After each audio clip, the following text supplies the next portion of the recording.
I got Hell's Angels homeboys that tell me I'm ruined. When Hell's Angels are telling you that you need to get clean, that's when you know that you're fucked up. Tell me how you don't fucking know what the fuck is going on. You fucking punk ass bitch for saying that. I don't give a fuck anymore. That's how I lost him. I lost him on some fucking bullshit. To listen to my grandson tell me how he misses his mom. He don't understand why she's gone. How do you answer a 6-year-old that wants to see his mom and she's not doing anything because she thinks she's been done wrong by the system and he's the one losing out? Oh. You've been waiting for me to help you? Oh. I think she's ready. I think the time is right.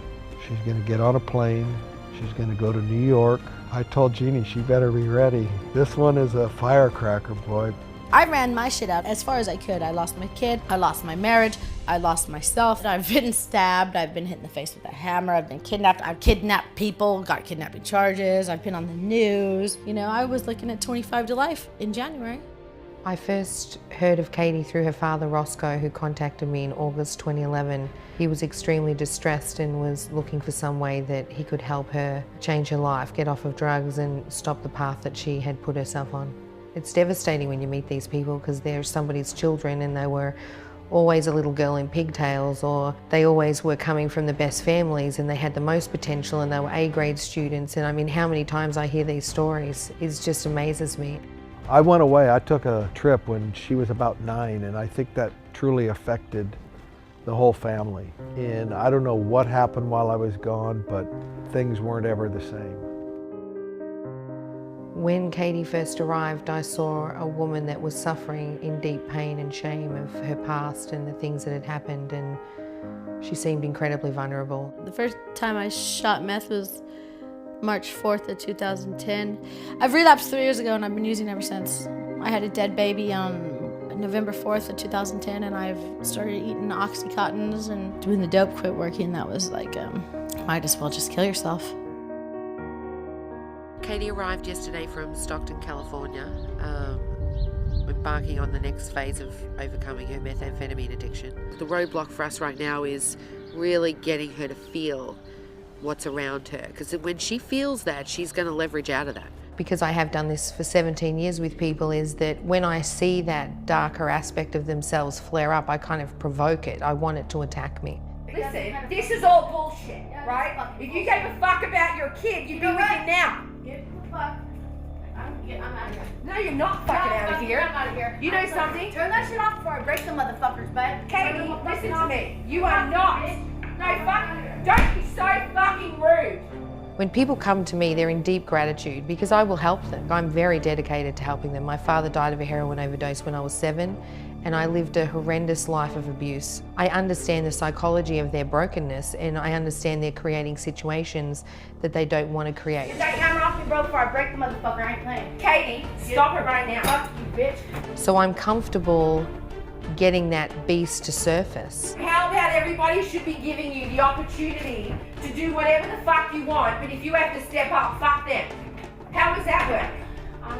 How does that work? You know, I'm comfortable to go there with it because I want them to see it. I'm helping you as a mother and a friend of your dad's. That's why I'm helping you. So you saying to me that fuck you, I'm not even going to speak to you, that's not fair. That's not how life goes. I'm not a dopehead on some fucking dope that you can talk to like a piece of shit. If you don't get that fucking camera out of my fucking face, I'm going to break the motherfucker, bud. I'm serious. With Katie and somebody like Katie, the denial of their earthly responsibilities like her children is a lot of shame for her. So the offset of that shame is to be abrupt and to be slightly confrontational through comedy and humour, and to not really let the situation of what's really real absorb into her. When you have been through the negative feelings that you've been through, there's a loss of hope that you could ever maintain that positive feeling. You know you can change. You know if you put your mind to it, you can stop, but how long is it going to be for? Every day, you're going to answer 5 questions and you're going to breathe to a track 5 times a day. I'm going to teach you how to do it. It's not about acknowledging your brokenness as being bad, it's about acknowledging it as existing and what does she need to feel love, right? And I've had shit in my life like you can't even imagine, right? Just the same as you. and all the feelings of those experiences have gone. The brokenness that created the feeling is always going to be with me, but it feels nurtured through the process. The thing that we have to remember about this drug epidemic is the people that are in it are desperate to get out of it. And when you do the process, it's a combination of a 3-part breath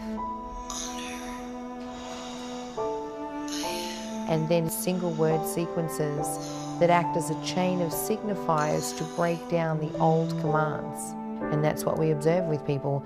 After long-term change, 3 months, 6 months, 9 months, these conditions don't exist with the person anymore. Not because we've told them, you don't have post-traumatic stress, because they may have answered 1,072 questions, breathed 17 tracks that delete the connection that they have and the energetic currents that are connecting to their nervous system that's making them act in that way. As an organisation, that's what we're fighting for, is their right to choose their path of healing. And it's a mantra within my organisation, and we are very, very, very dedicated to helping them change the conversation on drugs and to set them free. So when you get up and breathe, answer a question, breathe, answer a question, breathe, answer a question, breathe, answer a question, you are moving your feeling state of your being into potential that bypasses your ability to believe in yourself. You're just being carried into the change. So all these people are doing is stepping out of a conversation that is completely limiting them to being a statistic, potentially dying, and to being incarcerated in a system that may hold them for 3 to 5 years that's of monetary value to the community. It's crazy. I don't have to do that no more, which is good. I thought I'd always have to shoot dope. I think she pretty much has it figured out. God bless her Australian heart. She's a pretty cool lady. I love her to death.